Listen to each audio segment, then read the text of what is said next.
بسم الله الرحمن الرحيم تبارك الذي بيده الملك وهو على كل شيء قدير الذي خلق الموت والحياة ليبلوكم أيكم أحسن عملا وهو العزيز الغفور الذي خلق 7 سماوات طباقا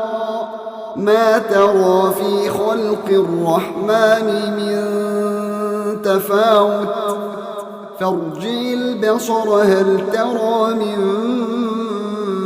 فطور